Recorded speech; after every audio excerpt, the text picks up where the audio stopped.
금리 인하에 대한 시그널이 내년 5월, 6월에 나올 거란 말이죠. 예상하건데. 그럼 6개월 전에 성행을 한다고 하고 생각을 한다면 올 12월, 내년 1월에는 주식을 좀 집중적으로 봐야 될 시기가 이제는 좀 왔다. 네. 올 추석 지나고까지는 좀 넘기셔도 됩니다. 10월까지는 좀 넘기시고 엄청나게 상승했다가 많이 떨어졌다 어느 정도 이제 횡보장이 온 거죠. 저는 그래서 이 횡보장이 맞다라고 봐요. 지금 내년 4월까지는 아무래도 좀 이렇게 좀 완전 횡보로 좀 가지 않을까 뭐 그런 생각도 좀 들긴 합니다.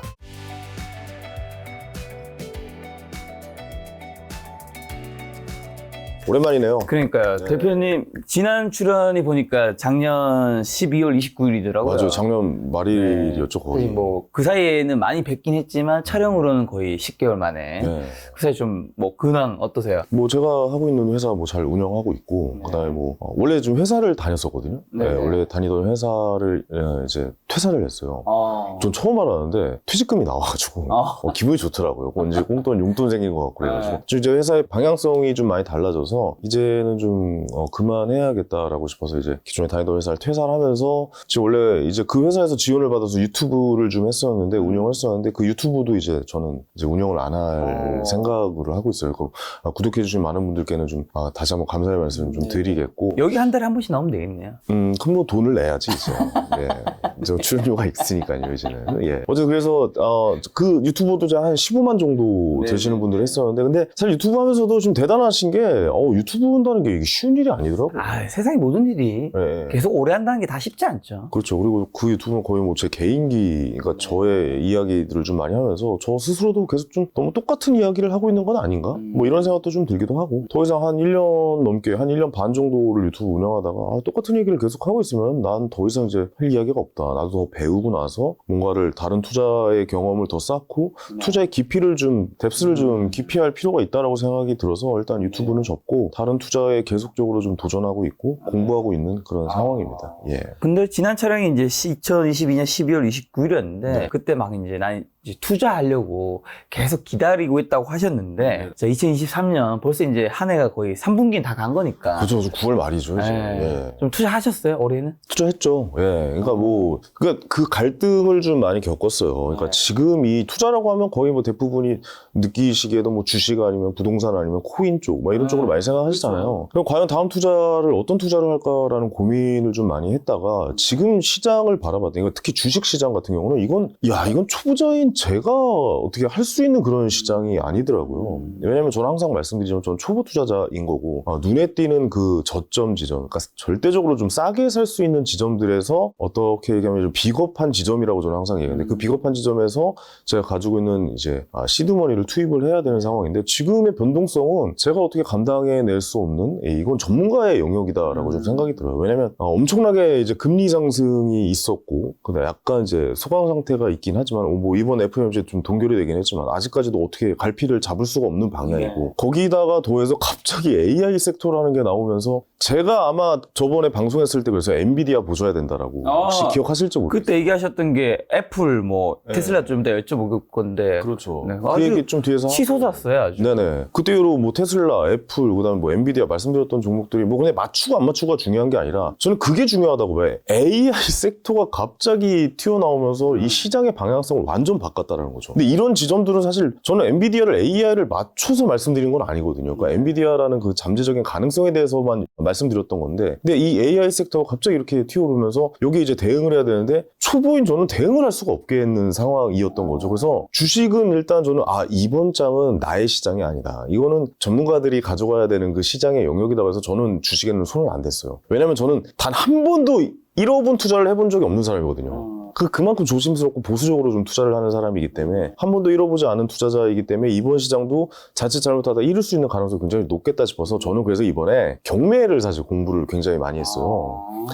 말씀을 뭐 그렇게 많이 드리진 않았는데 그러니까 저는 다 하는 사람이잖아요. 다 해야 된다라고 생각하는 사람이고 그래서 과연 그럼 경매를 하면 어떤 종목에 좀 도전을 해볼까라는 고민에 있어서 과연 내가 뭘 해야 행복할까라는 고민을 하게 됐었죠. 그랬더니 서울을 벗어난 지역에 주말 주택으로 아이와 아내와 함께 좀 여행을 좀 다니면서 주말에 주택을 좀 이용하면서 행복해질 수 있는 방법을 좀 찾아보자라고 이 생각이 좀 들어서 굉장히 오랜 기간 동안 좀 경매 공부를 해서 올해 한 6월인가 하여튼 그쯤에 경매를 낙찰 받았어요. 동해였나요? 아, 속초입니다. 속초. 그러니까 동해 쪽에. 네네, 맞습니다. 그러니까 많은 생각을 했었죠. 이제 앞으로, 그러니까 투자적인 관점에서 좀 말씀드리면은, 그러니까 뭐 주말주택을 이용하는 거는 뭐 우리 가족의 행복을 위해서 한 거고, 투자적인 입장에서 한번 생각을 해보면, 올 여름에 혹시 양양 가보셨어요? 올해는 안 가고 옛날엔 가봤죠. 지금 거기 뭐, 위에 터진다면서. 아니 무슨 서울의 압구정동을 옮겨놓은 것 같은 그런 막 클럽 문화라든가 뭐 이건 바라든가 서울에서 제일 유명한 무슨 뭐 라운지 있잖아요. 스케줄이라든가 뭐 이런데 스케줄 청담 막 이런 데가 거기도 막 좀 생기고 막 세상에 몸 좋은 사람들 다 모여 있고 뭐 이런 상황인 거죠. 그게 지금 번져나가고 있거든요. 서핑의 문화가 생기면서 양양 벗어나서 이제 속초 그 위로 뭐 고성 밑으로는 동해 삼척까지 뭐 이렇게 어떻게 보면 강릉 뭐 이런 데까지 점점 번져나가고 있고 그 생각을 했던 거죠. 그러니까 결국 주 4일제가 시행이 될 거란 말이죠. 미래를 봤을 때 지금 당장은 좀 뭐 쉽진 않겠지만 미래를 봤을 때 주 4일제가 시작이 된다면 주 4일제 가장 수혜를 받는 지역은 어딜까라는 좀 고민을 해봤어요. 근데 사실 남자들 뭐 공감하실지 모르겠지만 차 타고 2시간 넘게 운전해서 가는 곳 잘 안 가게 됩니다. 2시간까지가 딱 맥스. 거기가 딱 맥스예요. 근데 4시간 넘고 이러면 거기서 힘들어서 주말주택을 사용할 수가 없어요. 근데 거기는 이제 KTX를 이용해야 되는데 KTX 비용도 사실 생각해보면 주말마다 갈 수는 없거든요. 그러면 차를 이용해서 2시간 만에 도착할 수 있는 바다가 있는 곳은 어딜까라는 생각을 해보면은 거의 동해 쪽이 거의 뭐 맞는 선택이다라고 좀 생각이 들거든요. 그러니까 거의 주 4일제가 시작하면 3.5일, 3.5일을 나눠야 되는 거죠. 그러니까 주말마다 자식, 뭐 애기들 있는 집은 항상 그런 고민하다. 주말에 뭐 하지? 애기 데리고 어디 가지? 뭐 이런 고민을 항상 많이 하다 보면은 이제 주 4일제가 시행이 된다면 그런 쪽도 굉장히 어떻게 보면 주말주택의 활용도가 이제 가치가 좀 많이 올라갈 수 있지 않을까라는 생각도 뭐 투자적인 관점에서 그런 거고 뭐 저희 뭐 개인적인 관점에서는 뭐 가족의 행복 주말에 같이 아이와 이제 지낼 수 있는 그런 행복을 위해서 이번에 저는 이제 주식은 너무 힘들다. 지금 초보자인 너 따위가 이 시장에서 돈을 벌 수 없다. 약간 이주의였어요. 너 따위는 지금 이 시장에서는 너는 지금 이제 들어가봤자 지금 절대 이게 돈을 딸 수가 없다. 돈을 얻을 수가 없다. 투자로 수익을 낼 수가 없다라는 심리가 엄청나게 작동을 해서 저는 그래서 주말 주택을 선택을 해서 이번에 경매를 해서 2번 넣었다가 떨어지고 세 번째 이제 속초의 아파트의 경매를 됐어요. 경매가 돼서 그 경매도 이제 명도나 이런 것도 좀 진행 중에 있습니다. 예. 주식은 올해는 거의 안 하셨고 예. 부동산은 경매를 하셨고 너무 어려웠어요. 근데 뭐 반드시 뭐 주식만 해야 된다, 반드시 코인만 해야 된다 이런 사실 규칙은 없잖아요. 사실 이거 뭐 개인 투자자들은 뭐 그런 뭐 룰에 따라서 행동하는 것도 아니고 예. 근데 지난번 오셔서 아까 말씀하신 대로 애플 120달러, 테슬라 100달러 오면 매수한다고 하셨고 네네. 실제로 그 가격 근처까지 다 떨어졌었죠. 왔었어요. 네. 그래서 저는 이제 근데 그 이후로 또 어마어마하게 올랐죠. 특히 테슬라는 뭐 어마어마하게 올랐는데 저도 신기했어요. 사셨어요? 안 샀습니다. 예, 못 샀죠. 왜냐면 아까 그때 말씀드렸던 금액에 저도 걸어놨었어요. 테슬라 100달러, 애플 120달러 걸어놨었는데 애플이 126달러인가 128달러까지 왔었고 테슬라는 정말 근처까지 왔어요. 103달러까지 왔었어요. 103달러까지 3달러 차이면 사실 그랬어요. 아니, 그러니까 그게 정답은 사실 어떻게 하는 거냐면 그냥 분할 매수를 하는 게 정답이에요. 분할 매수를 하는 게 정답인데 그 저의 이상한 또 고집이 이제 발동을 한 건데 100달러까지 와서 기다렸다가 나는 사겠다 뭐 이렇게 했는데 그 살짝 오더니 바로 그 마지노선이었나 봐요. 바로 반등을 하더라고요. 근데 저는 여기서 중요하게 좀 말씀드리고 싶은 게 맞췄다 안 맞췄다가 중요한 건 아닌 것 같아요. 어쨌든 그 저점의 근처의 가격은 어느 정도 이제 그림을 그렸었다라는 게 좀 중요한 것 같아요. 이렇게 대응을 하겠다라고 미리 계획을 세워놓고 이 계획 안쪽으로 오고 있는 상황을 한번 또 공부를 했다라는 거죠. 그때 말씀드렸던 뭐 엔비디아, 뭐 테슬라, 뭐 애플도 어떻게 지금 와서 이제 시간이 지나고 나서 얘기하는 건 아무 의미가 없지만 시간이 지나서 이제 와서 좀 한번 복기를 해보자면은 그 시기는 굉장히 좀 좋았던 시기였던 거잖아요. 어떻게 보면 상황도 적절하게 딱 맞아 떨어졌었던 거고. 근데 이제 저도 근데 못 샀죠. 결과적으로는 못 샀고. 저는 솔직하게 말씀드리는 겁니다. 예. 괜히 여기서 샀어요. 저는 당연히 샀죠. 그러면서 엄청나게 돈을 벌었습니다. 뭐 그렇게 이야기할 필요도 없는 거고. 그냥 저도 제 투자의 상황을 그냥 솔직하게 말씀드리는 게 우리 또 투자자 여러분들이나 뭐 구독자 여러분들, 시청자 여러분들께 예의인 것 같아서 저는 그래서 이번 장은 사실 솔직히 말씀드리면 직업 투자자분들 있잖아요. 단기 트레이딩 하시는 분들한테 정말 좋은 장이었던 건 맞는 것 같아요. 근데 이게 장기적으로 투자를 한다거나 이렇게 뭔가 좀 저 같은 어떤 저점을 매수하려는 사람한테는 좀 많이 좀 힘든 장이었다. 그거 잡는 것도 굉장히 큰 용기거든요. 예, 왜냐면 더 떨어질 수도 있었다라는 생각이 굉장히 좀 강하게 있었던 상황이어서 왜냐면 금리가 계속해서 오르고 있는 상황이어서 그렇게 딱 103달러 120m를 딱 찍고 이렇게 바라보고 그럼 누가 알겠습니까? 예, 그런 거는 좀 맞추기는 어렵다. 혹시 그러면 지난번에 나오셔서 어쨌든 엔비디아 좋게 생각하셨고 애플이랑 테슬라는 요 가격대가 되면 난 진짜 살려고 째려보겠다 하셨잖아요. 네네네. 혹시 지금도 이거는 요런 가격대 오면 째려본다 뭐 혹시 요즘에 그런 거 있으세요? 지금 뭐 테슬라나 애플이나 그러니까 지금은 약간 좀 가격을 왜냐면 그때는 가격을 봤었어야 되는 게 맞아요. 왜냐면 그때는 이제 저점이 어디일까라는 거를 한번 좀 뇌피셜을 돌려볼 수 있는 상황이지만 지금은 사실 그 상황은 아닌 것 같아요. 지금은 이렇게 저점을 이렇게 매수해서 한다기보다도 지금 뭐 FOMC 회의 이번에 결과 나왔잖아요. 이번에도 금리 뭐 이번에 당연히 뭐 9월달 FOMC에서는 동결이 나왔지만 사실 뭐 유가가 지금 이렇게 올라가고 있는 상황이고 물가가 어느 정도 잡혔다라고 하지만 지금 어디에서 이 약한 고리들이 터질지 모르는 상황. 지금 미국도 이제 학자금 대출에 상한이 와 있는 상태고 국내는 아예 금리를 아예 지금 멈춰 있잖아요. 지금 굉장히 미국이랑 우리나라 금리 차이가 굉장히 좀 많이 벌어져 있는 상태고 그게 다 부동산의 대출, 가계 대출 이런 거에 대한 위험성이 아직까지도 존재하고 있다라는 이야기거든요. 그래서 지금은 저는 개인적으로 저 같은 초보 투자자분들은 한 발 좀 떨어지셔야 된다라고 봐요. 지금은. 왜냐면 이거는 예측이 가능한 부분이 아니기 때문에. 근데 FOMC에서 이번에 점도표를 사실 좀 중요하게 봤었어야 되는데 점도표가 나왔어요. 그러니까 그 전에 방송에서도 말씀드렸지만 금리가 이제는 멈춥니다. 금리를 인하하겠습니다라고 할 때는 투자를 해야 된다라고 말씀드렸잖아요. 근데 그 시기가 이제 거의 어느 정도 이제 눈에 잡히는 거죠. 올해 초까지만 해도 사실 그때 녹화할 때까지는 아예 잡히지 않았어요. 야, 이거 금리가 어디까지 치솟아 오를까? 맞아. 야, 5%가 넘는데 막 이런 이야기를 했으면 지금 현재 5.5%란 말이죠. 미국의 기준금리가. 그러면 그 금리의 이제 하락 시기가 분명히 올 텐데 그게 이제 내년 5월로 거의 이제 확정이 점도표를 보면 나오잖아요. 그러니까 5월이나 그 이후에 조금 지나가거나 고점이 그 지점이라고 본다라는 거죠. 그러면 사실은 지금은 이제 추석 앞두고 있고 추석에는 시장이 안 좋아요. 안 좋죠. 추석에는 사실 들어가는 게 아닙니다. 추석 전에는 지금 그리고 금융계 쪽은 휴가를 이 시기에 많이 갑니다. 9월 달에. 그렇기 때문에 거래도 많이 터지지 않고 지금은 사실 연말까지는 관망해야 되는 시기가 맞아요. 초보 투자자분들은. 근데 내년 5월, 6월에 이제 금리 인하 이야기가 나온다면 사실 주식이라는 건 선반영된다라고 우리가 알고 있잖아요. 6개월 전도 선반영된다라고. 그러면 12월부터는 봐야 돼요. 12월부터는. 저도 퇴사한 이유 중에 하나가 회사를 다니고 유튜브를 하다 보니까 내가 투자에 대해 생각할 시간이 별로 없어요. 근데 저는 지금 이제 12월부터는 하루에 8시간씩 볼 생각입니다. 하루에 8시간씩. 왜냐면 이제 그때는 이제 어느 정도 금리에 대한 방향성, 물가가 이제 CPI 지수라든가 이런 쪽에서 분명히 잡혀가는 게 분명히 있을 거고, 연준에서 항상 얘기하고 있는 2%, 물가 상승률 2%대가 드디어 나올 수도 있는 상황이 12월부터라고 저는 보거든요. 올해 12월, 내년 1월. 요 시기, 이 두 달간이 저는 좀 약간 하이라이트 기간이다라고까지 좀 보거든요. 그러면 이제 분명히 그런 메시지들이 나올 거죠. 금리 인상을 이제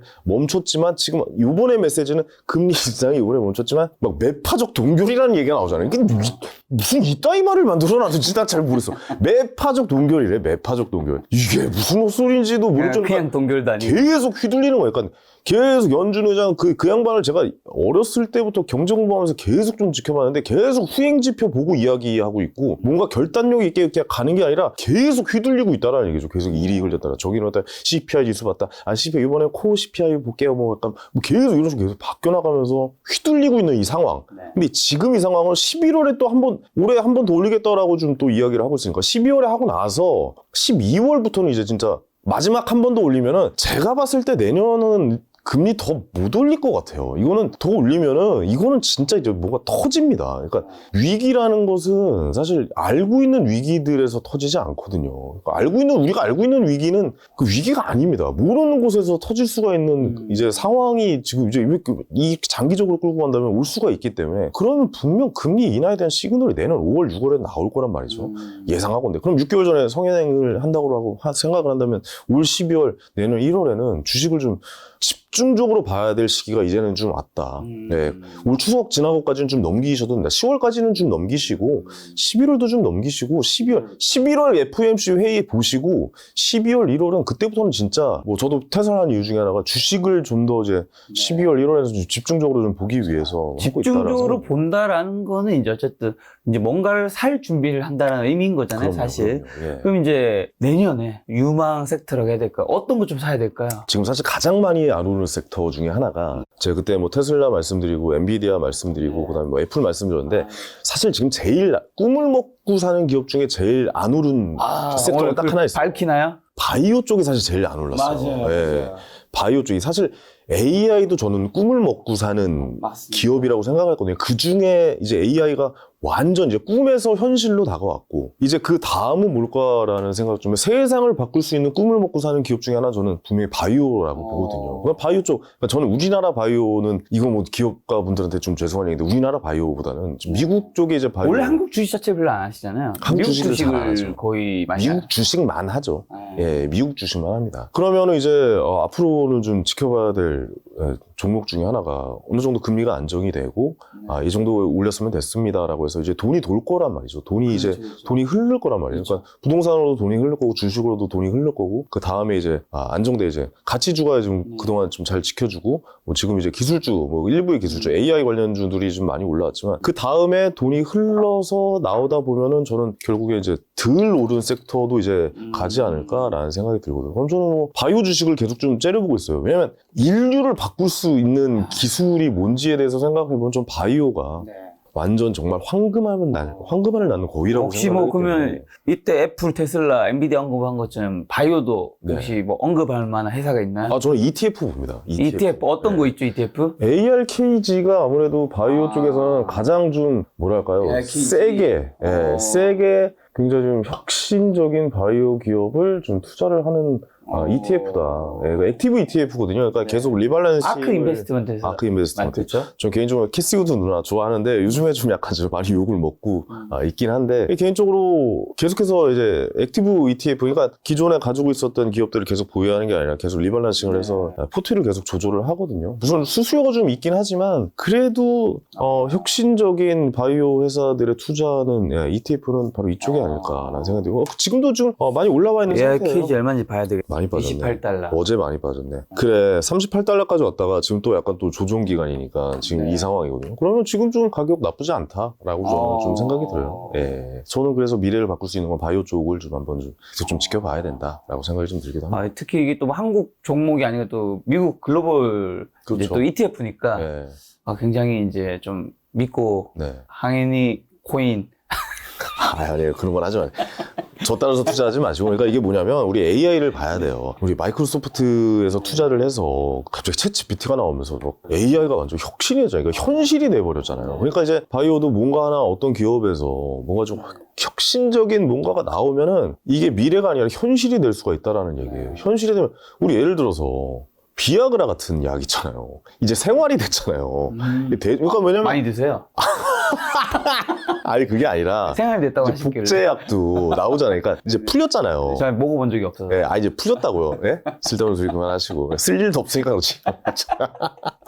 어쨌든 그런 약들이 이제 풀리면서 뭐 예를 들어서 뭐 크리스퍼라는 회사 무슨 약간 뭐 유전자 가위 기술 그러니까 뭐 새로 이제 안 좋은 유전자만 잘라낼 수 있는 그 기술들도 나오고 곧 뭐 탈모나 이런 것도 저는 정복하지 않을까라는 생각도 들어요. 왜냐면 양자 컴퓨터가 나오고 AI가 나온다면 우리 옛날에 그 아이언맨 그 자비스가 야 내일 아침까지 이거에서 결과값 내일까지 알아내 그러면 지가 알아서 딥러닝 돌려가지고 결과값이 나오잖아요. 결국 양자 컴퓨터가 훨씬 더 대중화되고 더 쓰임이 많아지고 AI가 더 올라온다면 그러면 사람들이 일일이 손으로 계산하고 대입해서 계산했던 이런 일들을 밤새도록 지 혼자 돌려서 결과값이 나올 수 있다라는 얘기죠. 그러면 바이오 쪽도 분명히 엄청나게 AI와 더불어 커 나갈 수 있다. 저는 개인적으로는 그렇게 봅니다. 예, 그런 쪽으로도 굉장히 좀 관심을 좀 두셨으면 좋겠다. 뭐 이런 말씀도 좀. 근데 올해 증시는 상반기에 되게 급 반등을 하고 네네. 좀 되게 정체하고 있잖아요. 2,500에서 2,600 사이 계속 이렇게 있는데 이건 왜 좀 이런 상황이라고 생각하세요 지금은? 아니 그러니까 뭐 주식은 뭐 당연히 주식하시는 분들은 아시겠지만 너무 급하게 올랐잖아요. 그렇죠. 예, 올 초에 막 너무 급하게 금리 인하에 대한 기대감도 반영되고 AI라는 섹터가 나오고 기술주가 그동안 너무 많이 눌려있기 때문에 뭐 갑자기 또 이렇게 올라오는 시기였고 지금 이 시기는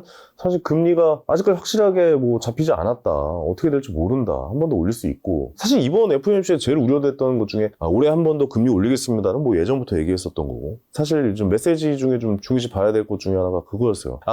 이제 내년 이야기를 하면서 약간 그런 거죠. 아, 올해 금리는 한 번 더 올릴 거예요. 근데 내년에도 올릴 거라고 뭐 저희가 얘기는 안 드렸잖아요. 뭐 이런 거 있잖아요. 그러니까 올해만 한 번 올린다고 했지 내년엔 안 올릴 거예요. 내년에는 괜찮아요. 이렇게 얘기는 안 했단 말이죠. 내년에도 올릴 수도 있어요. 라고 지금 또 메시지가 나오기 때문에 지금 주식이 타격이 가는 거거든요. 내년에도 나올 수 있다. 그러니까 이게 계속 후행 지표 보면서 일리 흔들렸다, 저리 흔들렸다. 계속 뭐 투자자도 지금 그래서 어제도 미국 주식 많이 빠지고 그저께도 FOMC 결과 나온 다음에 우리 주식도 많이 빠지고 미국 주식도 많이 빠지고 막 그런 상황들 아니겠습니까? 그러니까 불확실함을 계속해서 던져주고 있는 이 상황들 어떻게 보면 조정의 마지막 구간일 수도 있다. 저는 그렇게 생각을 하고 있어요. 예, 왜냐면 급속도로 올랐으니까 당연히 어느 정도 조정이 되겠죠. 그런데 결과적으로는 우상향일 것이다 라고 저는 항상 기대를 하고 있습니다. 미국 주식은 특히 예, 그렇게 생각을 하고 있어요. 자, 그러면 올해 좀 주식시장 돌아봤을 때 혹시 기억에 남았던 현상이라든가 AI예요, AI. 아, 무조건 AI입니다. 예. AI 섹터가 이렇게까지 현실화되고 챗 GPT가 나오면서 그러니까요. AI가 전체적으로 해석이 되면서 막 요즘 우리나라 회사 중에 뭐 약간 AI 기술을 이용해서 뭐 암 진단하고 뭐 이런 회사들 엄청나게 상승을 했습니다. 진짜 몇백 프로 상승을 했어요. 몇백 프로. 그러니까 이게 현실에서 이제 쓰인다라는 거잖아요. 이제 현실에서 쓰이고 심지어 막 미국의 뭐 메타의 회장부터 시작해서 뭐 테슬라의 뭐 누구부터 시작해가지고 하여튼 다 모여가지고 AI에 대한 대응을 막 회의를 하잖아요. 요즘 이제 뭐 관련 법을 만들려고 하고 뭐 위기에 그러니까 AI가 잠식됐을 때 우리 인간이 버틸 수 있는 대응 방안에 대해서 이야기가 나올 정도로 지금 이제 섹터가 커졌고 미래를 흔드는 기술로 좀 와 있는 거 아니겠습니까? 무조건 AI입니다. 올해도 AI고 내년에도 AI 거예요. AI를 바탕으로 바이오입니다. 예. 이 AI가 세상을 바꾸고 자율주행도 역시 AI입니다. 결국에는 자율주행도 저는 좀 가속화될 수 있을 거라고 봐요. AI 기술이 상용화되고 올해 말부터 지금 테슬라의 스타링크가 위성으로 이제 인터넷망을 이제 깔아준다. 우리나라도 이제 상용화 시킨다. 뭐 KT랑 SK랑 손 잡았다라고 좀 이야기가 나오고 있잖아요. 그런 것도 다 이제 시작이 된다면 뭐 6G 얘기도 나오고 있고 그런 게 다 이제 결국에 끊기지 않는 인터넷이 되고 자율주행이 되고 AI 기술이 접목이 된다면 아유 뭐 세상은 급속도로 변할 겁니다. 이번에 AI 때문에 변화온 이 산업의 환경 보셨죠? 이렇게 빨리 변할 거라고 생각하셨습니까? 엄청납니다. 더 빨라질 거예요. 예, 더 빨라요. 농업사회에서 산업화 시대로 바뀌었던 이 기간이 있고 산업화 시대에서 정보화 시대로 바뀌었던 이 사회가 있고 정보화 시대에서 지금 4차 산업혁명으로 가고 있는 이 사회잖아요. 점점 더 빨라질 겁니다. 4차 산업혁명에서 AI가 나오고 그 이후에 다른 무슨 혁명이 나오고 엄청나게 빨라질 것이라고 봅니다. 예, 이 엄청나게 빨라진 거에 대응할 수 있는 것 우리가 이 생활에서 이 상황에서 도태되지 않을 수 있는 방법은 그 기업을 사면 됩니다. 그 기업의 주식을 사면 됩니다. 내가 AI 기술로 뭔가 발전시킬 수 있는 뭔가를 가지고 계십니까? 그럼 그거 하시면 되고요. 그게 없으시다면 AI 기술을 잘 해낼 수 있는 기업의 주주가 되면 됩니다. 그 기업을 올 연말부터는 집중적으로 보셔야 된다. 집중적으로. 예. 맞았네요. 하루에 8시간씩 보셔야 된다. 내가 그 기술이 없고 도태되지 않으려면 그 회사를 사면 된다. 그 회사를 사면 돼요. 사실 그게 뭐 주식의 목적 중 그렇죠. 아, 그리고 제가 이번에 랑 계약을 맺었어요. 네네. 그 제가 유튜브를 이번에 접은 이유 중에 하나가 이거는 기업 그냥 모회사라고 할게요. 모회사. 모회사랑 AI 계약을 맺어서 저의 그 뭐 말이나 목소리나 행동이나 이런 걸 다 딥러닝 시켜놨거든요. 근데 어느 정도 예를 들어서 출발 비디오 여행류의 약간 좀 이런 방송들 있잖아요. 뭐 자 이런 영화가 있습니다. 자 여러분들 어떻게 생각하십니까? 자 지금부터 그 영화 함께 보시죠. 뭐 이런 류의 설명하는 정도. 그다음에 뭐 예를 들어서 뉴스라든가 뭐 사실을 전달해드리는 뭐 프로그램이라든가 뭐 경제 지식을 알려드리는. 그다음에 또 뭐 역사 강의라든가 무슨 어떤 수학 강의라든가 뭐 어떤 뭐 이런 동영상 강의를 할 수 있는 이런 내용들은 저는 제가 봤을 때 다 AI로 대체됩니다. 제가 이번에 저를 딥러닝을 한번 시켜봤거든요. 그러니까 저의 그 모습을 한번 시켜봐서 구현되는 거 한번 봤거든요. 깜짝 놀랐습니다. 입도 딱딱 맞고요. 옛날에 대선 때 어떤 후보가 AI 이용하고 막 이럴 때 되게 막 부자연스럽고 막 이런 상황들도 완전 엄청나게 싹 바뀌어 버렸어요. 기술이 더 좋아졌다. 기술이 훨씬 더 좋아지고 입도 다 맞고 말을 안 하면 이게 AI인지 AI 사람이 이야기를 하는 것인지 아니면 그냥 일반 사람이 얘기하는 것인지 구분이 안 가요. 구분이 안 갈 정도로 자세히 봐야 이제 구분이 가요. 아, 저는 AI입니다 라고 얘기를 해야 이제 이야기를 하는 상황. 자, 이게 지금 어떤 상황이냐면요. 그동안은 가상의 인물을 만들어서 그냥 사람의 행동에 그냥 이게 사람의 행동에 그 사람만 입혀놓은 거예요. 그러니까 사이버 가서 아담과 다를 게 없었어요. 우리 기억나죠? 사이버 가서 아담과 다를 게 없었는데 지금은 아닙니다. 그냥 지금은 아예 다 거기다 입력을 시켜놓고 대부분 대본만 쓰거나 글만 써서 거기다 입력시키면 걔가 얘기하는 거예요, 방송에서. 이렇게. 그 제가 유튜브를 접은 이유 중에 하나예요. 왜냐? 그걸로 다 대체될 수 있을 것 같아요. 예를 들어서 아침에 시황을 얘기를 말씀을 드리다든가, 장 끝나고 오늘 장이 어땠습니다라고 얘기한다는 것을 제가 그냥 타이핑해가지고 걔다 입력만 시켜놓으면 걔가 알아서 자, 오늘 시장은 뭐 이렇고 저렇습니다. 자, 김작가 TV 뭐 많이 시청해주고 뭐 이런 내용들 있잖아요. 전혀 이상하지 않게 깔끔하게 맞아떨어지는 상황이에요. 지금 이 상황은. 그러면 방송 환경은 어떻게 변하겠습니까? 저는 방송 환경도 완벽하게 변할 거라고 봅니다. 방송 환경도 변할 거고 어떤 상황이 벌어지면 그동안은 인지도가 없었던 사람을 가상인간으로 만들지만 이제 인지도가 어느 정도 있는 사람을 가상인간으로 만들어서 한다면 어떤 일을 벌어질까라는 것도 한번 머릿속으로 세워보셔야 돼요. 예를 들어서 배우분들 지금 현재 아직까지 그 기술까지는 가지 않은 것 같아요. 사실 우리 어벤져스나 이런 거 보면 사람 빼고 다 뒤에 CG잖아요. 그렇죠. 네. 근데 그 사람마저 AI라면 이제 어떤 상황이 벌어지면 신인들을 뜨기 정말 어려운 사회가 온 거예요. 인지도 기존에 있는 사람들로 다 AI 캐릭터만 계약을 해서 그 캐릭터로만 영화를 만든다라는 그 시기가 올 수도 있고, 돌아가신 분들, 마를린 먼로라든가, 제임스 딘이라든가, 이런 분들 소환해서, 이소룡이라든가, 소환해서 그동안은 되게 어색하게, 어색하니까 사람들 안 보잖아요. 근데 완벽하게 구현해낸다면 AI로, 또 다른 문화적인 산업이 또다시 형성될 수 있는 그런 상황들. AI가 퍼져나가는 이 상황들. 그래서 저는 제일 중요한 거 많이 변해가고 있다. 그리고 제가 곧 AI로 만든 유튜브를 오픈할 겁니다. AI로만 하는 유튜브. 그리고 AI로만 코미디를 할 거예요. AI로만 약간 좀 시사풍자 코미디도 좀, 거기서 그런 얘기를 하겠죠. 이건 황현희 씨가 하는 얘기가 아닙니다. 이런 식으로 하겠지. 이거 황현희 씨 개인적인 의견이 아니라 AI는 저의 이야기입니다. 이런 식으로 이제 아주 만들까지 좀 생각 중이거든요. 그런 것도 좀 한번 좀 기대해 보셔도 좋을 것 같아요. 너무 재밌지 않을까요? AI에 완전 꽂히셨네요. 너 AI로 바뀔 수 있어. 약간 이런 인터뷰 하시는 것도 AI로 대체될 수 있습니다. 그럴 수 있죠. 그렇습니다. 예. 한 사람이 계속 이렇게 앉아가지고 여기 자리 비워놓고 여기 누군가 질문해서 이렇게 계속 질문하는 상황만 만들어놓고 여기에 AI 입히면은 사실 그렇게 바뀔 수도 있는 거예요. 그래서 결국에 미래는 AI다. 올해 연말부터 내년 초까지는 AI에 관련돼서 AI, 어떻게 자율주행, 바이오. 그럼 그럼. 이제 주식에서 마지막 정리하는 질문으로 내년의 메가 트렌드, 그러면 혹시나 돈이 되는 키워드, AI 빼고, 자율주행 빼고, 바이오 빼고는 딴 쪽도 있나요? 아니면 그냥 이게 다다? 이게 답니다. 예, 다른 걸 얘기할 필요가 있나요? 예, 이게 답니다. 혹시 그러면 AI니까 반도체는 내년에 좀 부각받는. 반도체는 당연히 같이 줍니다. 반도체는. 아니 물론 워렌 버핏이 TSMC를 바로 샀다 팔긴 했지만 그것도 지정학적인 약간 좀 문제가 있어서 약간 전쟁이라든가 이런 불안감 때문에 그렇게 했겠지만 워렌 버핏이 반도체를 사기 시작했어요. 반도체 주식을. 저는 워렌 버핏이 곧 삼성전자도 살 거라고 저는 봐요. 왜냐하면 진짜 사면 소름 돋겠다. 그러니까요. 내년 또 요맘때쯤 나와서 얘기를 하겠죠. 맞췄잖아. 이렇게 얘기하겠죠. 마치 제가 엔비디아 얘기하듯이. 맞추는 게 근데 중요한 게 아니라 항상 말씀드려요. 맞추는 게 중요한 게 아닙니다. 근데 봐봐요. 한번 워렌 버핏은 코카콜라나 맥도날드나 이런 거를 주로 샀던 사람이란 말이죠. 근데 지금 가장 비중이 버크셔에서의 가장 비중이 높은 곳이 애플이에요.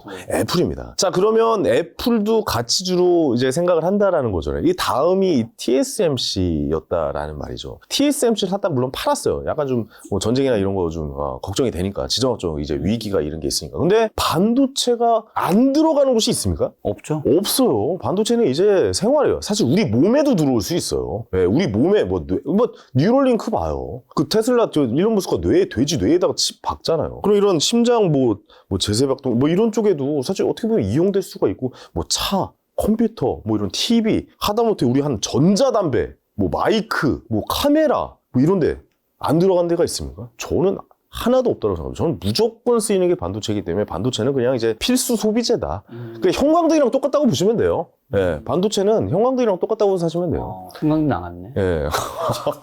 야, 좀 진짜 좀 가라라, 이런 거죠. 어쨌든 필수 소비재다. 어디에나 들어간다. 네. 어디에나 들어가고 어디에나 쓰이는 곳이라면 그렇다면 어떻게 하겠습니까? 같이 가야죠. 맥도날드, 코카콜라처럼 담아 놓는 겁니다. 일정 부분을. 해지는 해야 되잖아요. 우리가 기술주에도 투자하지만 가치주에도 어느 정도는 분배를 해서 잘 투자의 이 리밸런싱을 좀 해야 된다라고 좀 말씀드리고 싶습니다. 자, 대표님 같은 경우는 이제 사실 또 부동산 자산이 훨씬 많잖아요. 아, 저는 뭐 누누이 말씀드리지만 부동산을 하기 위해서 주식을 하는 사람이에요.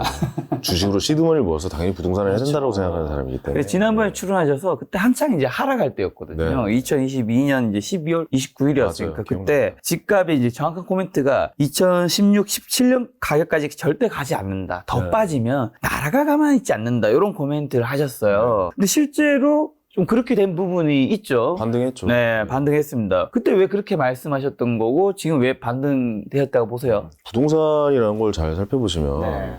부동산이 여기서 무너지잖아요. 그럼 나라가 무너져요. 그러니까 그때 말씀드렸던 건 나라가 가만히 있지 않겠다라는 거는 결국에 정책이 풀린다라는 거죠. 결국에 뭐 실제 종부세- 정책이 풀렸죠. 네, 종부세나 이런 것도 완전히 좀 완화가 많이 된 상태고 거의 뭐 3분의 1 수준인 것 같아요. 이번에 종부세나 뭐 계산해 보니까 그런 상황들 자체. 그다음에 뭐 규제 지역도 풀었잖아요.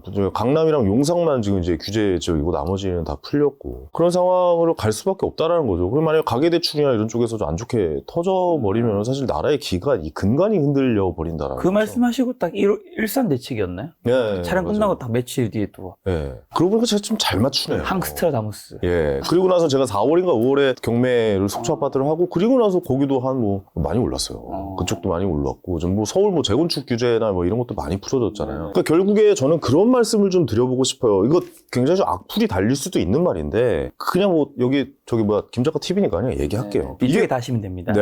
아, 저한테 하세요. 좀 뭐 그런 거 두려워하는 사람은 아니기 때문에. 예. 그런 거 두려워하면 집구석에 앉아있어야죠, 그냥. 예, 뭐 욕먹는 거에 대한 두려운 거지. 솔직히 말씀드리면, 그러니까 뭐냐, 그 댓글 보면은 부동산이 빠졌으면 하고 좀 뭐 50%는 빠져야 된다. 뭐 이렇게 이야기하시는 분들이 되게 많은데, 그렇게 되려면 어떻게 되냐면요. 일단 코스피 지수는 1000대로 가야 됩니다. 박살이 나야 돼. 먼저 이게 선행지표잖아요. 주가는. 그러니까 50% 부동산이 50%가 빠지려면요. 코스피 지수는 1,500으로 가야 돼요. 1,500으로 가야 되고 경기 뭐 어디 뭐 뉴스에서 그런 기사가 나와야 돼요. 어디 회사가 이제 부도가 났다. 어디가 안 좋다. 뭐 이런 이야기들이 계속 쏟아져요. 그러니까 IMF급이 와야 돼요. 지금 현재 부동산 가격이 절반 가격이 되려면요.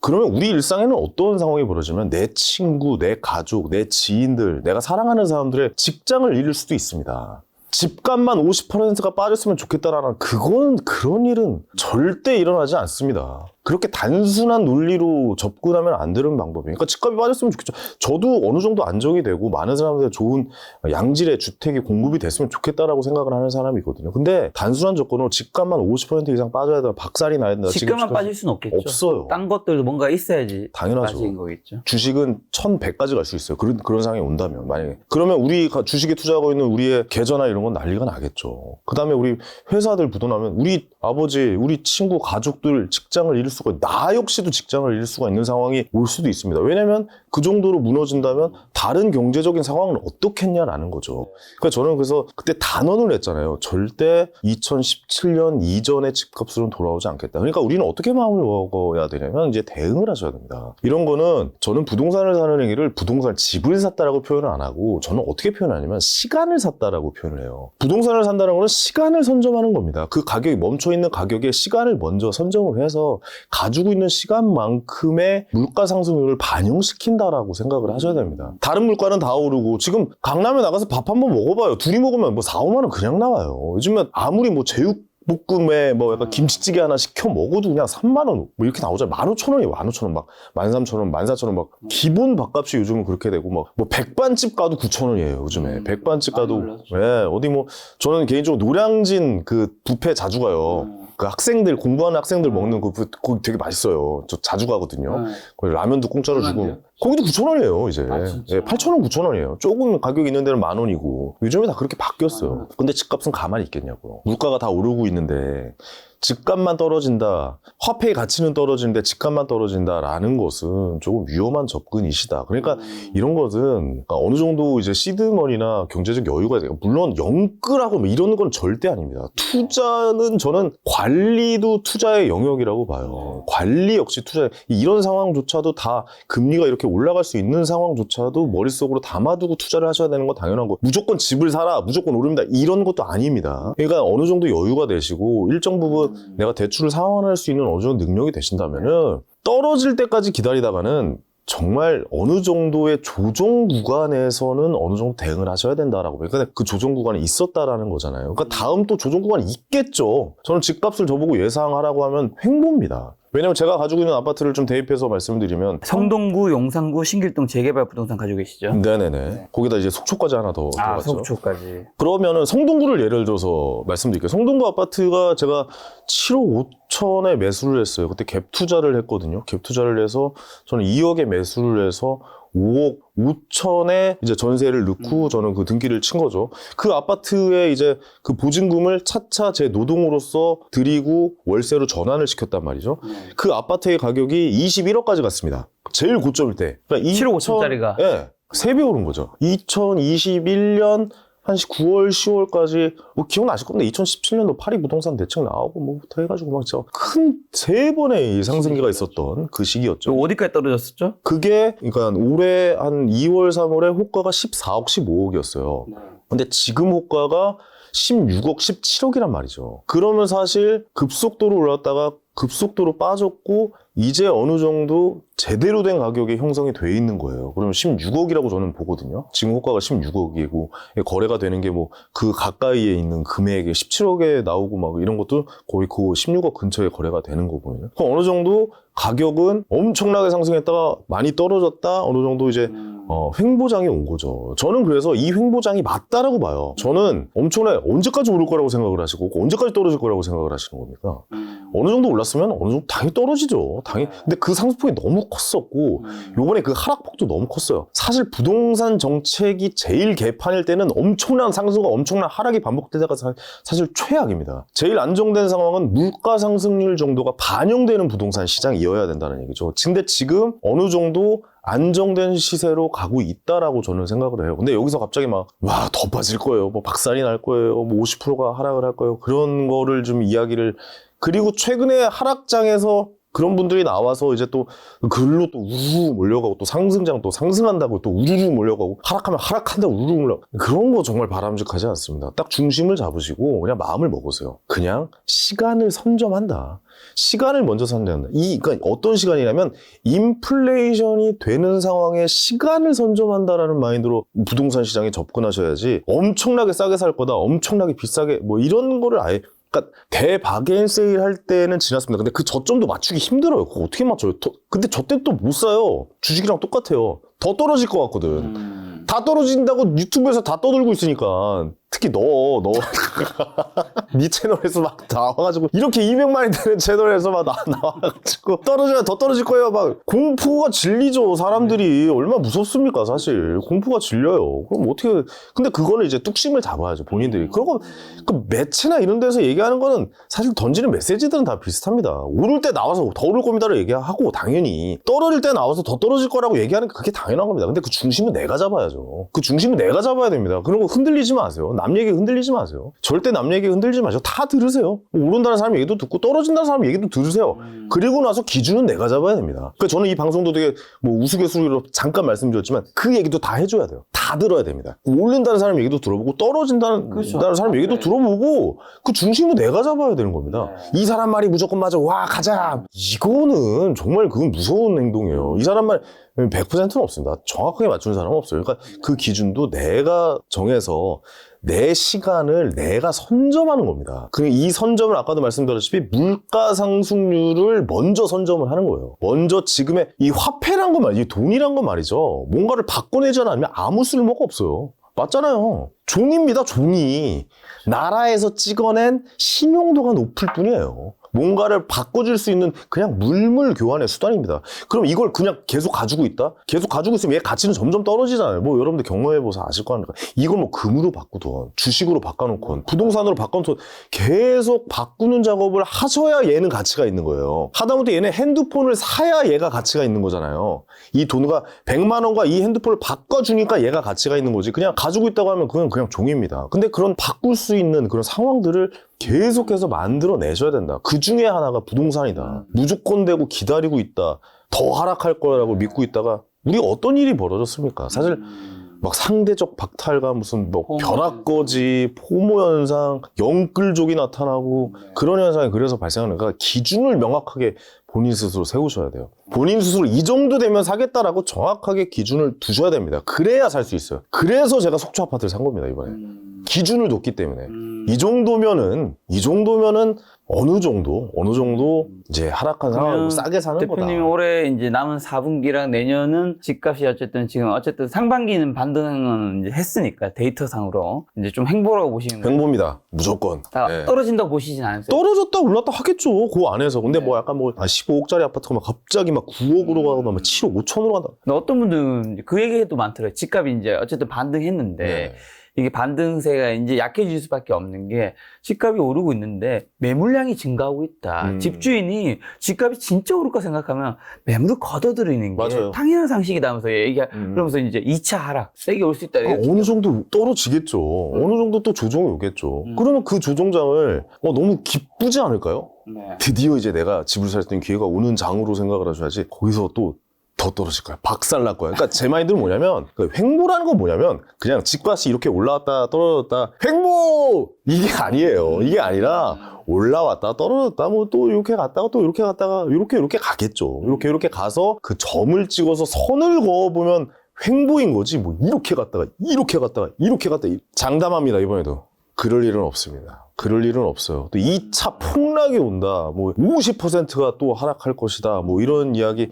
그렇게 되려면 아까 말씀드렸던 그런 상황이 와야 돼요. 미국에서 경제 위기가 미국발 뭐 금융위기가 터지거나 우리나라의 부동산 PF들이 막 박살이 난다거나 무슨 뭐 회사가 부도가 난다거나 뭐 이런 상황이 온다? 그러면 그럴 수 있어요. 근데 그런 상황을 바라십니까? 여쭤보고 싶어요. 그런 상황을 바래요? 우리나라의 경제 상태가 엄청나게 심각한 상황이 오길 바랍니까? 아니요. 저는 개인적으로 우리나라의 GDP는 꾸준히 오를 거라고 생각하고 우리나라의 현대자동차가 이번에 전기차 따라가는 거 보세요. 삼성전자가 갤럭시 따라가는 거 보세요. 얼마나 LG전자에서 휴대전화를 포기하고 배터리에 올인하는 거 보세요. 얼마나 대응을 잘해가고 있는 나라입니까?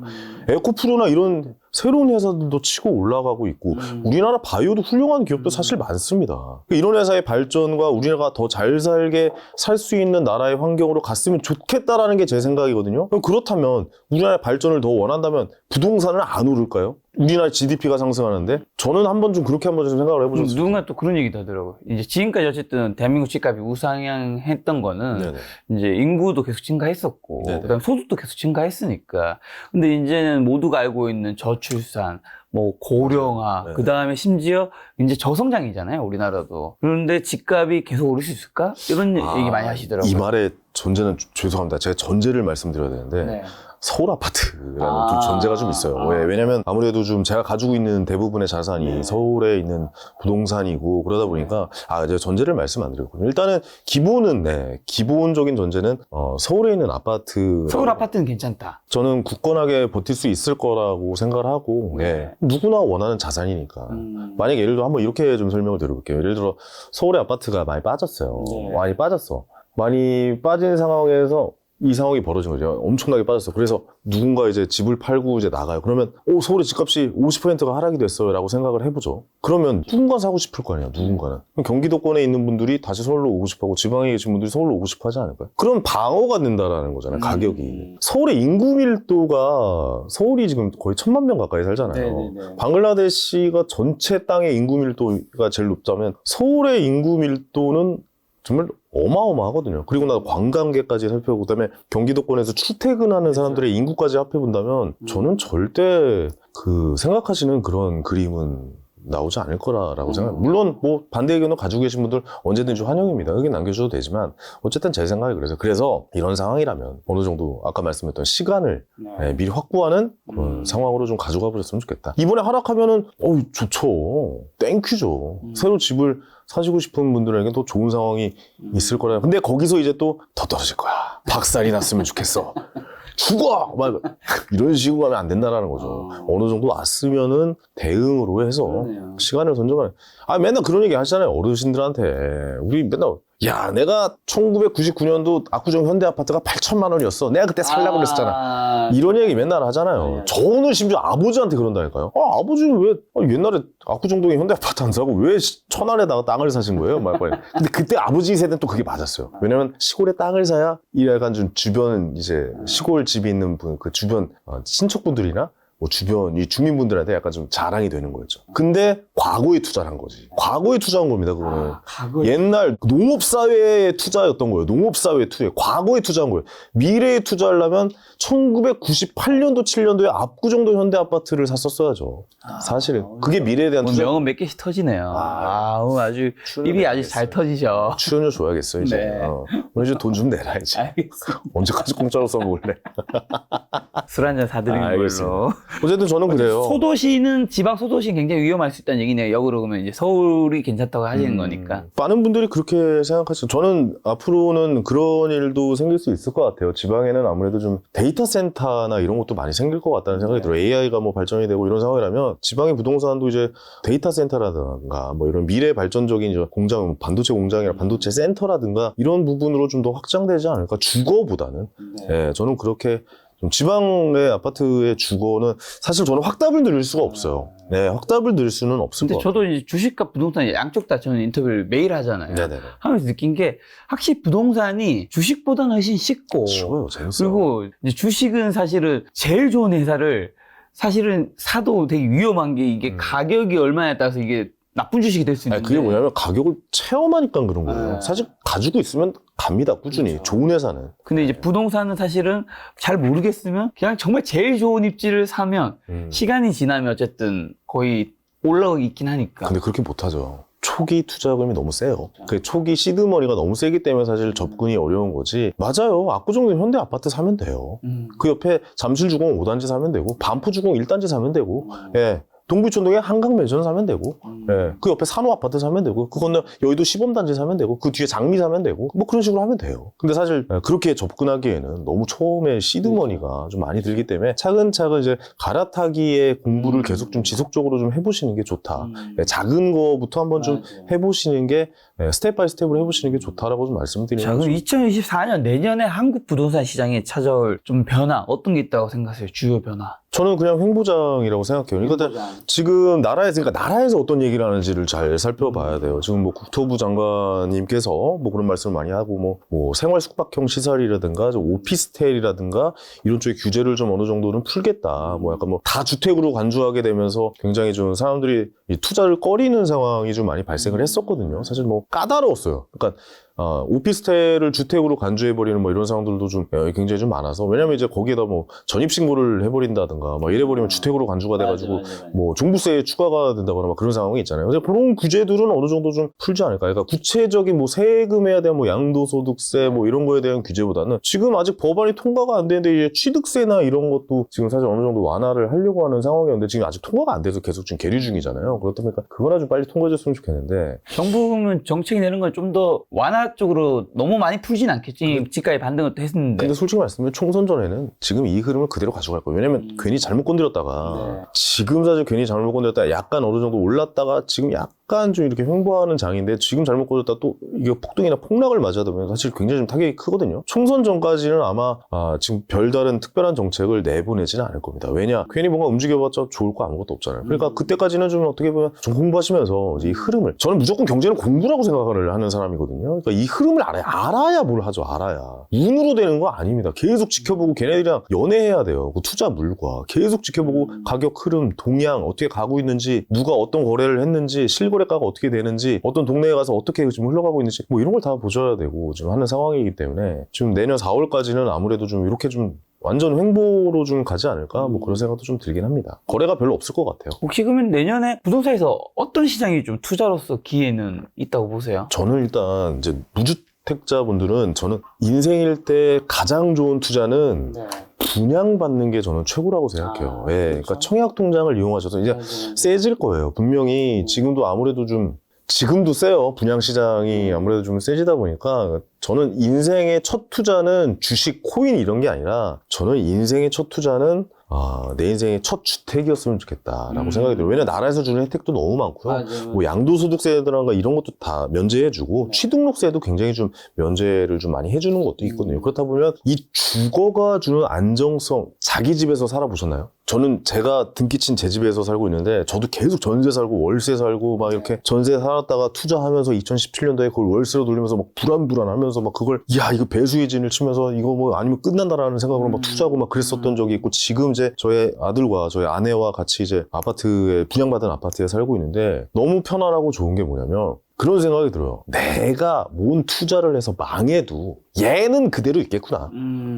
얘는 그대로 있을 거 아니에요. 그러니까 이걸 발판으로 다시 일어날 수 있는 안정성이라는 게 있고, 그러니까 뭐 주거의 안정성이라는 게 편안하고 좋아, 우리 가족 행복해요, 막 이런 것도 있을 수 있겠지만 내가 망해도 이 집을 발판으로 내가 뭔가 다시 한번 일어설 수 있겠다라는 안정성도 준다라는 거죠. 그래서 저는 투자를 계획하신다거나 뭔가를 좀 진취적인 일을 계획하시는 분들은 무조건 자가주택을 한번 좀 그것도 분양을 받아서 저는 해보셨으면 좋겠어요. 분양받는 게 저는 제일 좋은 혜택이라고 보거든요. 예. 그러면 이제 분양 외에 사실 어쨌든 반등을 하다 보니까 좀 무주택자이신 분들은 그때를 놓치니까 또 요즘에는 지금이라도 해야 되나? 어떻게 지금 너무 많이 올랐는데 막 고민 되게 많으시더라고요. 네.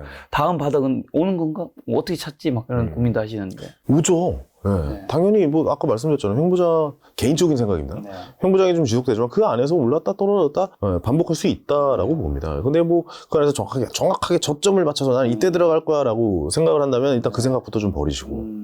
언제쯤 사면 좋을까요? 다음번에 만약에 사면. 저는 당장 지금이라도 사셔야 된다고 봅니다. 이게 여건이 되신다면. 그러니까 뭐 영끌에서 무슨 뭐 대출의 막 90%를 뭐 어디 뭐 개인 대출부터 시작해서 신용 대출 받고 뭐 어디 마이너스 통장 해가지고 뭐 주택담보대출을 받고 이렇게 해서 하시라는 게 아니라 전체 아파트 금액의 한 50% 정도가 대출이 나오고 내가 노동으로서 월말에 상환을 할 수 있는 어느 정도 일부를 상환하고 일부의 이자를 낼 수 있는 그 금리의 그 한도 안에서 가능하다면 저는 도전을 해보셨으면 좋겠다라는 생각이 들어요. 예, 그게 아니다 싶으면 일단 시드머니를 무조건 모으셔야죠. 뭘로? 노동으로. 예, 그럼 파야 됩니다. 저도 10년 동안 노동했잖아요. 개그맨으로. 그래서 시드머니가 있었던 겁니다. 그렇게 하셔야 된다. 금리 얘기해 주셔서 연준에서 이제 금리 아직 내년에도 올릴 수 있다는 식으로 코멘트를 했잖아요. 네. 만약에 연준이 11월이든 내년에 한 번 더 올리면 한국은행도 사실은 더 안 올리기는 좀 빡세잖아요. 만약 올리게 되면 이거는 이제 부동산 시장이 좀 여파가 좀 크겠죠. 그럼요. 예. 요즘에 솔직히 말씀드리면은 그런 것도 있어요. 은행 지점장 분들이, 그러니까 대출을 상환을 못하는 이제 건물이라든가, 뭐 고가 아파트라든가, 뭐 약간 뭐 이런 상가라든가 이런 게, 그러니까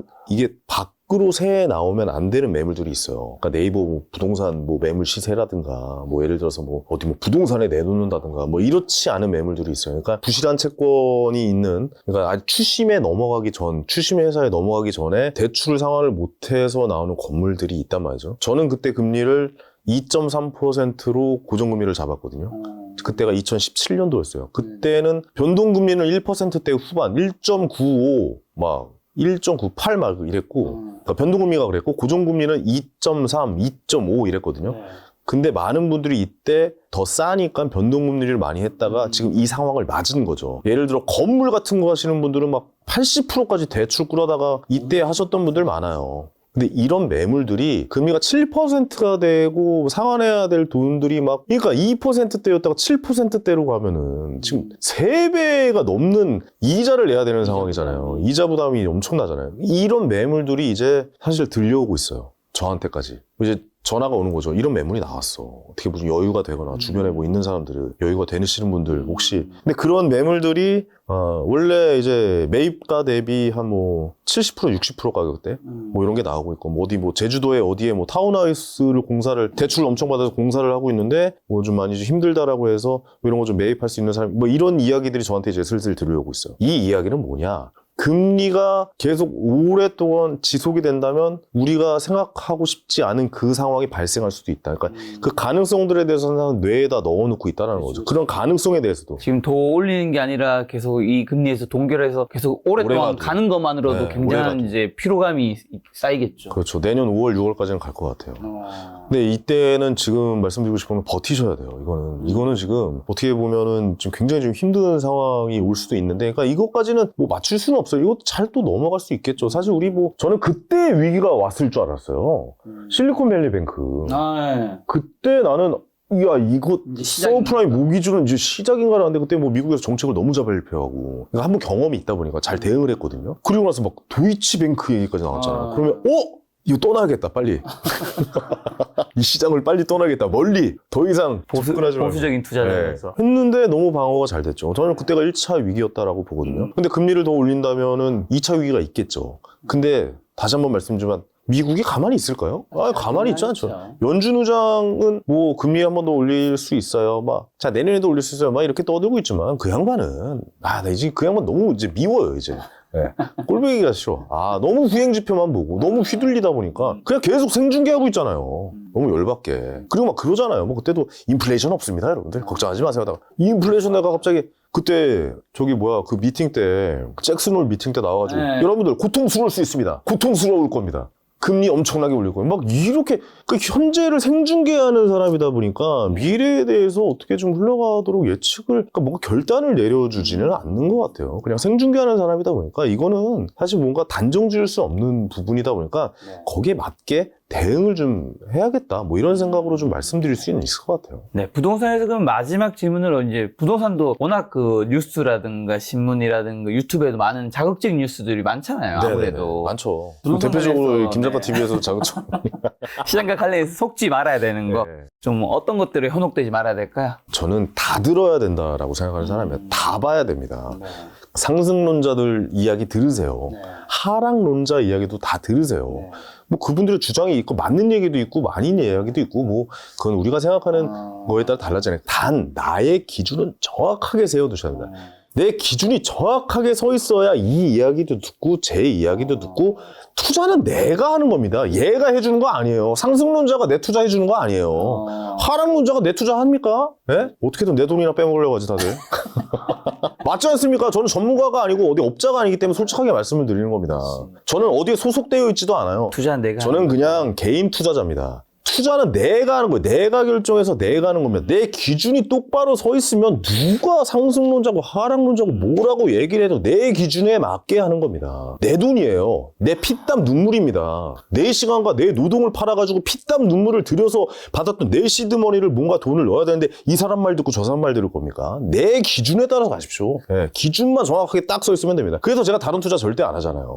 주변에서 막 어디 투자해라 막 이거 많이 봤잖아요. 절대 안 하잖아요. 기준이 있어야 된다는 거죠. 철저하게.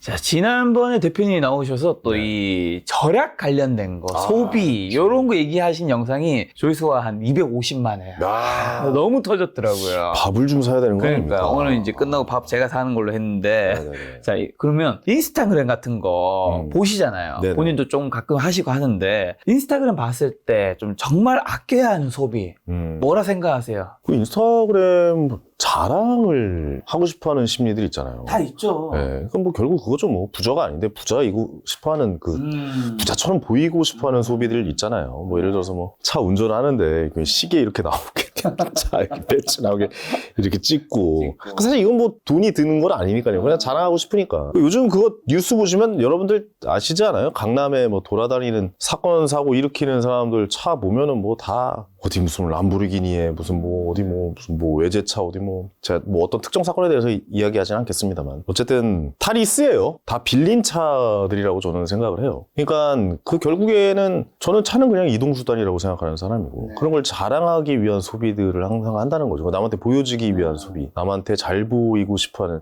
잘 살고 싶어하는 소비들, 장소를 사는 행위라고 얘기합니다. 저는 좋은 장소, 일단 여기 와인 일단 좋은 와인 하나 있어야 되고. 뭐 샴페인 이렇게 깔려져. 음식은 뭐 일단 오마카세도 유행이잖아요. 오마카세, 호캉스, 그렇죠. 호텔, 수영장 딸린 펜션, 무슨 풀빌라, 뭐 이런 거는 사실 저는 그냥 공간을 사는 행위라고 생각해요. 근데 허공에다가 돈을, 그러니까 내가 그 정도, 예를 들어서 뭐 1,000억 자산가 뭐 이상해요. 예를 들어서 뭐 내가 소비를 해야 세금이 털리는 사람이 있어요.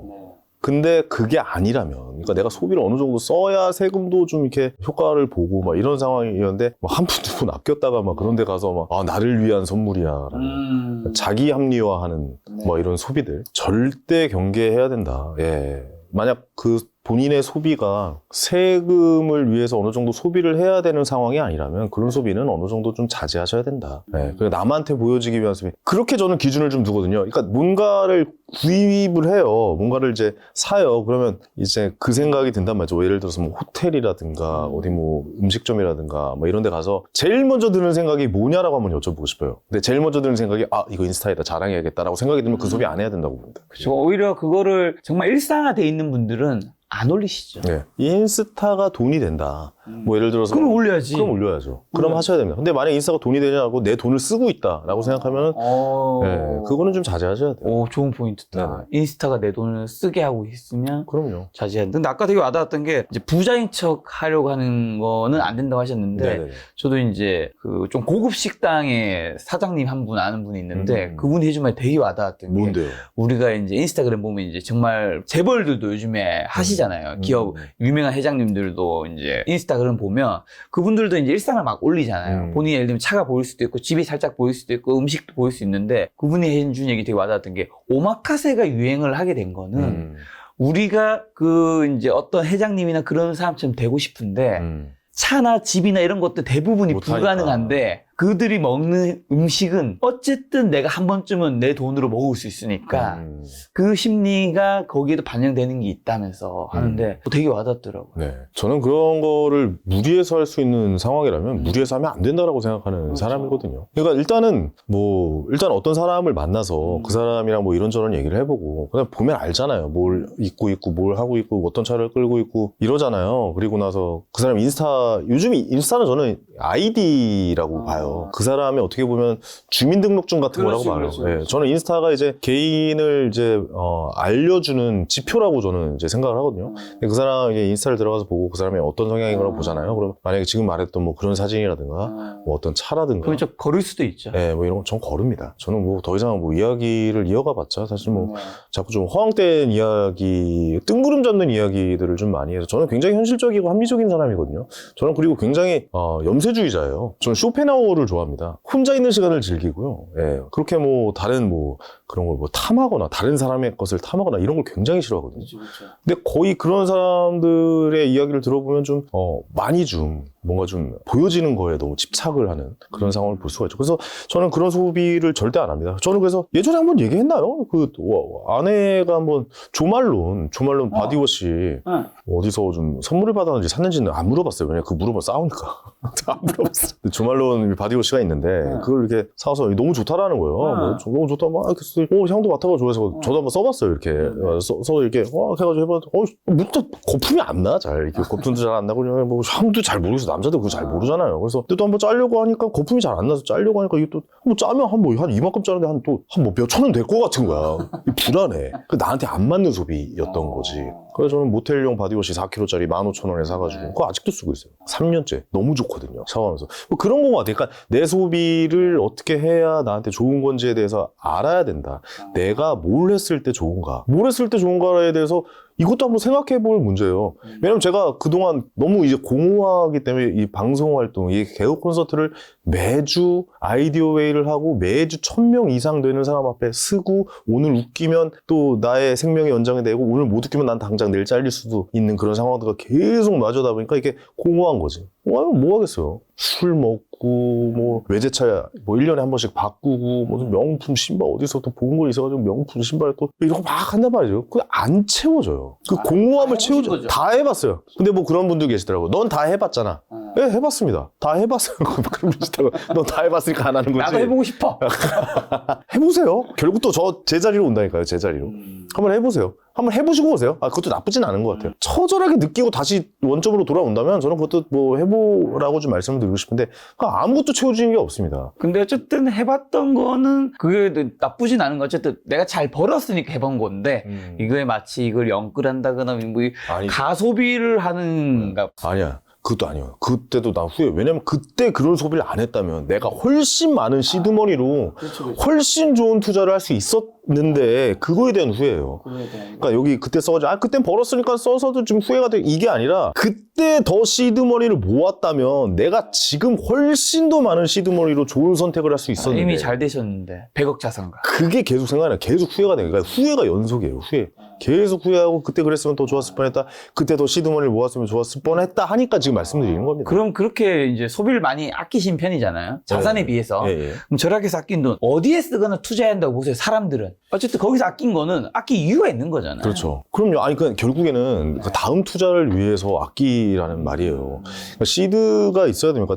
그러니까 왜 일을 하냐라고 이제 거기부터 시작을 해야 되는데 왜 일을 합니까? 내가 다 쓰기 위해서 일한다. 뭐 이거는 좀 말이 아니지. 예, 이건 좀 힘든 상황으로 갈 수 있다. 그렇죠. 나중에 예. 뭐 60 이후에 진짜 힘들어질 수 있어요. 그럼요. 아니, 그 지금은 내 시간, 젊은 시간 때 이 시간과 노동을 회사에서 줘서 그 돈을 받는 거잖아요. 근데 이제 나 60대 시간은 그 누구도 살려고 하지 않아요. 젊었을 때 지금 내 시간이니까 회사에서 어느 정도 일정 금액을 주고 나의 가치를 인정해서 내 시간과 노동을 주고 난 받는 건데 60이 되고 70이 되고 그러면 웬만하면 내 시간을 안 살려고 한단 말이죠. 그럼 그 시간은 내가 확보를 해야 되는 거예요.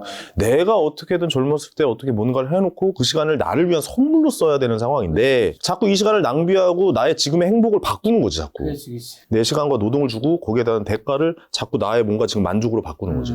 공허한 소비를 계속 이어간다는 거죠. 이거는 어떤 의미로 쓰셔야 되냐면 지금 버시고 있는 그 돈은 미래의 나의 시간을 위해서 맞아. 투자를 해서 그 투자한 금액이 나에게 선물을 하게끔 만들어줘야 됩니다. 저도 후회합니다. 왜 그때 그런 소비를 했을까라고 후회를 하는 거죠. 왜냐면 더 좋은 투자와 더 많은 시간을 나는 벌 수가 있었는데 라는 생각을 하는 거죠. 지금의 내 시간을 생각하면 안 됩니다. 나중의 시간을 생각해야 돼요. 뭐 근데 그런 이야기를 하시는 분이 있어요.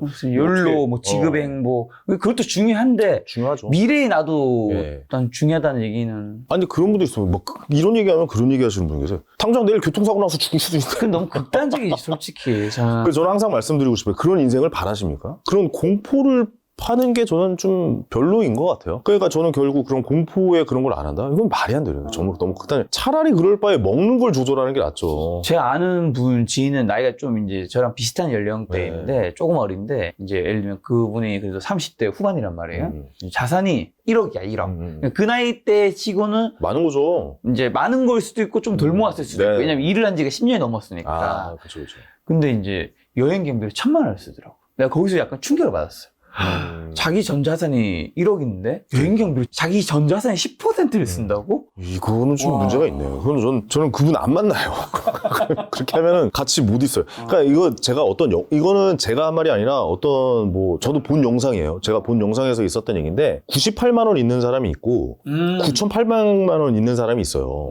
근데 둘 중에 50만 원짜리 청바지는 누가 살까라는 질문이에요. 아, 이거는 답을 알죠. 예, 이거는 결국에 98만 원 있는 사람이 50만 원짜리 청바지를 산다는 거예요. 9,800만 원 있는 사람은 절대 안 삽니다. 200만 원 더 모으면 앞자리가 1억 바뀌잖아요. 앞자리가 바뀌기 때문에 이것도 뭐 제가 한 말처럼 뭐 어디 돌아다니는데 그거 제가 한 말 아니고요. 누가 한 얘기예요. 그러니까 동기부여가 돼야 된다는 얘기예요. 그러니까 결국 이 사람은 조금만 더 모으면 성과가 있잖아요. 1억이라는 성과가 달성을 코앞인데 50만 원짜리 그 청바지를 함부로 산다? 절대 못 삽니다. 근데 98만 원 있는 사람은 50만 원 쓰죠. 왜냐? 98만 원이나 50만 원이나 예, 48만 원 남거나 98만 원 있거나 이거는 한 번도 성과를 경험해보지 못한 것이다. 그렇기 때문에 우리는 뭔가 성과를 내기 위해서 그 성과의 맛을 보기 위해서 어느 정도 이 투자에 대한 생각, 절약에 대한 생각, 이 소비에 대한 생각을 정리를 해두셔야 된다. 그러니까 오늘 저녁에 한번 나는 어떤 소비를 좋아하는가? 나는 뭘 샀을 때 좋아하지? 이런 거에 대해서 한번 생각해보세요. 난 뭘 샀을 때 제일 행복합니까? 김 작가는? 저는 뭐 보면 알다시피 뭐 귀걸이, 목걸이, 뭐 금붙이도 없고 시계도 없고. 그러니까요. 그다음에 좀 뭐 테니스 라켓 이런 거 좋아하잖아요. 네. 저 테니스 치고 그다음에 먹는 거에 돈 안 아껴요. 먹는 거. 먹는 거 빼고는 대부분은 뭐 가소비를 하는 게 없어서 그렇죠. 그렇다고 해서 뭐 몇십만 원짜리 몇 끼 먹진 않잖아요. 몇 끼 먹진 않죠 당연히. 그러니까요. 그런 자기에 맞는 소비는 한두 가지 정도를 정해놓고 그러니까 구체적으로 좀 정하셔야 돼요. 구체적으로. 내가 왜 돈을 모으고 내가 왜 이거를 지금 이렇게 해야 되는 거를 그냥 뭐 경제적 자유를 달성하기 위해서 이게 아니라 너무 뜬구름 잡지 마세요. 너무 뜬구름 잡지 마시고 정확하게 하셔야 됩니다. 정확하게. 내가 돈을 많이 모으는 이유, 소비를 줄여서까지 돈을 모으는 이유는 뭐 예를 들어서 뭐 내가 우리 가족이 함께 사는 공간을 마련해서 우리의 미래를 함께 계획하기 위해서 이거를 계속 생각을 쪼개셔야 돼요. 그러니까 저 같은 경우에 제가 이 얼마 전까지 해도 노동의 계절이라고 말씀드렸잖아요. 저 노동 엄청 많이 했거든요. 막 방송 막 다 나가고 강의 막 다 나가고 그랬다면 그게 이유가 우리 가족이 주말에 즐겁게 이용할 수 있는 어디 강원도 쪽에 주택을 마련해서 우리의 주말을 즐겁게 보내기 위해 이런 구체적인 내용으로서 그 방향으로 가는 거예요. 그 방향으로. 그래서 구체적인 뭐 예를 들어서 뭐 경제적 자유를 위해서 뭐 돈 펑펑 쓰고 살아야지 이렇게 되면 돈 못 모아요.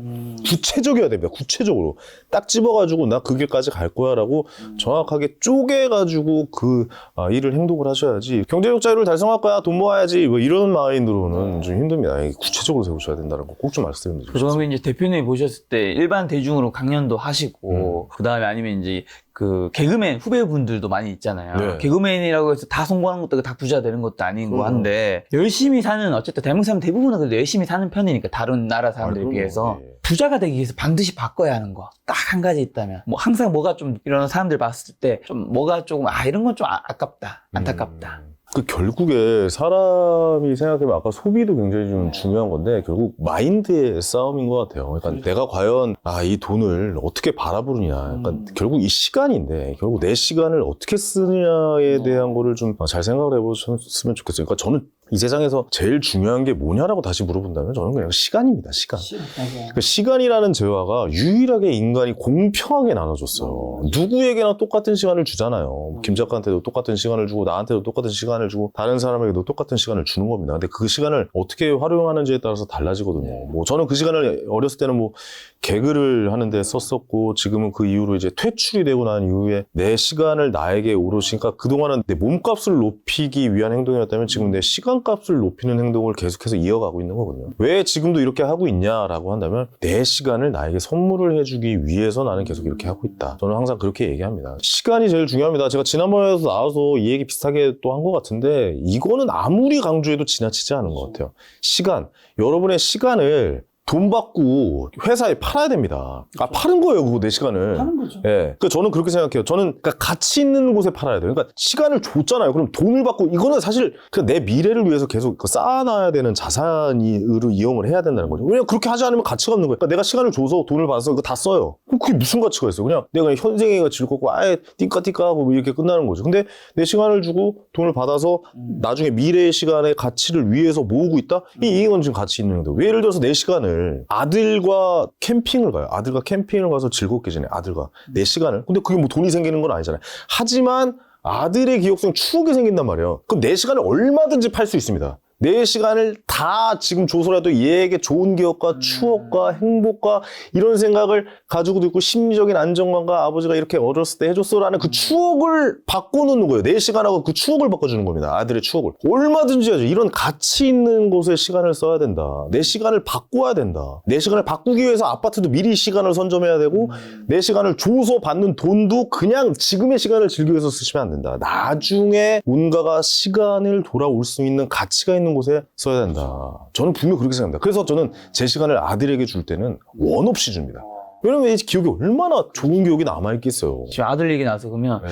자녀 교육은 혹시 어떻게 하세요? 경제 교육 같은 거 하세요? 자녀 교육은 지금은 자녀 경제 교육이 중요한 게 아니라 내 경제 교육이 우리 부모 경제 교육이 중요한 것 같아요. 요즘에 어떤 일이 발생하고 있냐면 난 진짜 좀 깜짝 놀란 게 요즘 저 아파트 단지 내에 이제 달려요. 이렇게 좀 유치원 보내는 그 버스가. 근데 거의 이제 막 영어 유치원 쪽으로 다 넘어가고 있더라고요. 우리 아들이 6살인데 다 영어 유치원 쪽으로 넘어가고 있는 그런 분위기예요. 거기서도 또 갈리고. 저는 그래서 단언을 했거든요. 절대 아이가 원하지 않으면 영어 유치원 보내지 않을 것이다. 저는 아이들은 뛰어놀아야 된다라고 생각하고, 물론 그분들 보내는 분들이 뭐 그런 거는 뭐 그분들 자유입니다. 그분들이 교육열이시고 뭐 원하시는 대로 하시는 것도 상관없는데 자꾸 다 그 방향 쪽으로 가고 있더라고요. 모두가 가는 거는 또 네. 근데 그 인바운드를 안으로 놓고 싶진 않아요. 그러니까 항상 그랬어요. 개그할 때도 그랬어요. 개그할 때도 그 주류가 있었어요. 주류의 그 개그맨 하는 그 무리가 어떤 단체를 형성해서 하는. 근데 저는 그 무리에 안 들어갔거든요. 내 거래야지 거기 들어가서 뭐해라는 생각을. 근데 지금도 마찬가지예요. 거의 다 영어 유치원으로 넘어가고 있는 시기에 저는 그 바운더리에 넣어서 애를 어렸을 때부터 경쟁시키고 싶지 않거든요. 그러니까 뭘 하고 싶은지에 대해서 좀 같이 교육을 하고 같이 이야기를 나눴으면 좋겠는데 자꾸 이제 세상은 그 방향으로 갑니다. 예를 들어서 옛날에는 서울대 연고대였는데 지금은 의대잖아요. 계속 그 방향으로 가고 있어요. 근데 거기도 이제 포화 상태가 오겠죠. 근데 그 방향으로 가려면 애들 얼마나 힘들겠습니까? 저는 그래서 교육은 뭐 지금은 경제교육 이런 게 중요할 때가 아니라 아이가 뭘 좋아하는지, 아이가 어떤 걸 하고 싶어 하는지. 그래서 저는 그렇게 항상 좀 교육을 하려고 하고 지금 이야기를 하는 편이에요. 그래서 저는 단언할 수 있어요. 그래서 저는 애를 절대 영어 유치원 보내지 않을 거고 절대 의사 변호사 만들지 않을 겁니다. 근데 저는 이거 확신이 있어요. 그 아이가 원한다면 영어 유치원도 원하면 해. 가고 그 아이가 원한다면 의사도 네. 지원해 줄 거고 원하지 않을 것 같아요. 하고 싶은 거 해야죠. 그럼 어떻게 합니까? 제가 어렸을 때 그 경험 엄청 많이 해봤거든요. 저 너무 힘들었어요. 저 어렸을 때부터 공부, 서울대, 연고대 이런 걸 하도 시달리다 보니까 오히려 나중에 20살 때 이후로 나는 뭘 잘하는 사람인가에 대해서 고민을 함과 동시에 내 길이 정해졌었거든요. 그 또 한 가지 좀 말씀드리고 싶은 게 이거를 마지막으로 좀 말씀드리면 이제 마무리가 될 것 같아요. 어떤 사람, 사람들이 그런 게 있어요. 주류로 가지 않으면 손가락질 하거든요. 그리고 뭔가 다른 행동을 하면 손가락질 합니다. 어떤 거냐면요. 김 작가님 그런 거 있지 않아요? 약간 어떤 유튜브를 하고 싶은 사람이 김 작가님한테 저 유튜브 하고 싶어요라고 하면 잘하실 수 있을 것 같아요.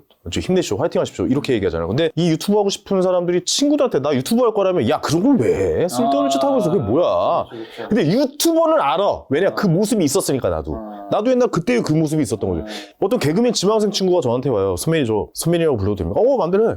개그맨이 하고 싶습니다. 야 그래 진짜 힘든 길이긴 한데 좀 열심히 해서 잘 준비해 하고 해. 네, 화이팅 하고 이렇게 갑니다. 근데 자기 친구들한테 나 개그맨 할 거면 야 그거 왜 하냐? 그러고 네가 웃기지도 않은데 그런 거 왜 하고 있어? 이렇게 된다는 거죠. 이 말을 왜 드리냐면 뭔가를 움직이려고 하는 사람들은 그 길을 잇는 사람들. 예를 들어 이거 부자와도 연관시키면 저는 투자 공부를 해서 부자가 될 겁니다라고 진짜 부자한테 이야기하면 열심히 하십시오. 이렇게 하면 됩니다라고 얘기를 합니다. 하지만 투자를 해보지도 않고 아무것도 안 하는 사람들한테 얘기하면 그걸 왜 하고 있어? 라고 얘기를 하죠. 그러니까 뭐냐면 결국 뭔가 움직이려고 하면 진짜 성공한 사람들은 응원을 해주는데 뭔가 움직이려고 하면 아무것도 안 하는 사람들이 뒤에서 손가락질 한다는 거죠. 절대 신경 쓰지 마세요, 여러분들. 시청자 여러분들. 내가 움직이려고 하고 달라지려고 하고 변하려고 하는 겁니다. 근데 그 변화되는 모습을 좋게 보지 않는 사람들은 아무것도 안 하는 사람들이거든요. 거기에 흔들리지 마십시오. 뭔가 움직이려고 했고 움직였던 사람의 모습을 보고 그냥 쭉 전진하시면 되지 그 뒤에서 손가락질하고 뒤에서 욕하려고 하는 사람들 절대 신경 쓰지 마십시오. 저는 그걸 너무 많이 당해봐가지고 그 이야기를 마지막으로 꼭 좀 드려보고 싶어요. 이 방송도 보시면서